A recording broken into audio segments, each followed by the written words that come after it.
bunga ng cactus. Yan po itsura niya kapag nabalatan na.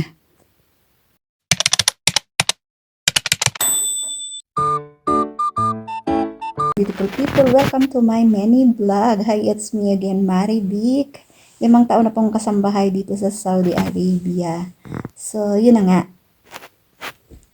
Tulad ng sinabi ko sa intro, ito po yung itsura ng bunga ng cactus kapag nabalatan. Napansin ko, pitas na ako ng pitas. Hindi ko naman pinapakita sa inyo na kinakain po talaga siya. Actually, dito ko rin lang po yan na first time ko rin makatikim nito dito sa Saudi. Nung unang-una nga sabi ng amo ko, kain ba daw ako?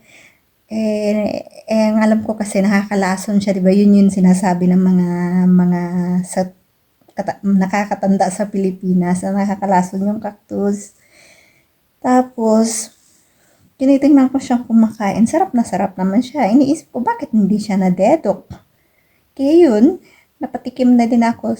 Tinanong ko nga siya kung masarap ba. Sabi niya, masarap, tikman mo.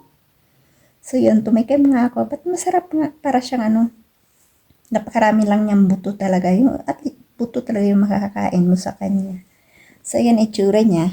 Yan. Actually, ang dami nito guys dyan sa taas namin. Diba? Napakita ko na sa inyo sa vlog ko yung namitas ako doon sa taas. How many times ako namitas dito pero 2 times pa lang ako nag-vlog. Tapos, eto siya ngayon. Marami kaming stock sa rep. Yan, nakalagay siya dito sa sa clear container niya. Yan. Masipag siya mo magbalat. Kasi inistock namin sa rep kapag may mga bisita. Yan. Sineserve din niya yan. Kumakain din ng mga bisita nito. So, yun. Let's try. Samahan niyo ako. Tingnan ninyo kung talagang nakakain. Diba? Where is my spoon? Okay. Kukuha tayo ng spoon.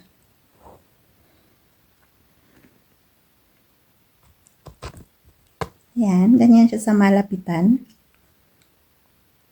Kulay orange. First bite para sa inyo. Para sa inyo. Ang tamis. Ayan siya.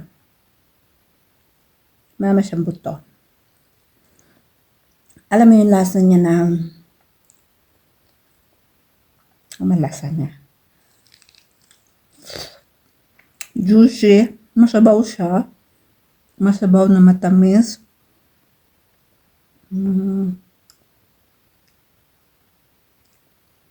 Hinahanap ko yung kapareho niya na lasa na prutas. Tapos marami siyang buto na para siyang bayabas. Ganon. Pero ang tamis ako. Napakatamis sa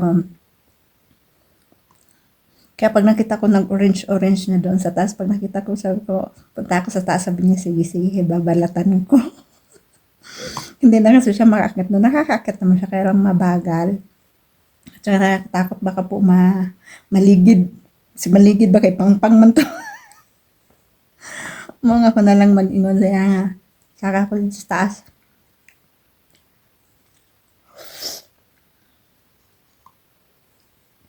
Para siyang mangga na matamis. Yun. Napaka-juicy.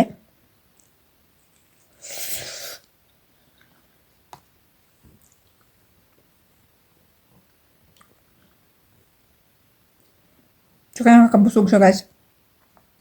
Kaya kong ubusin to hanggang 2 lang. Matubig kasi. Matubig siya.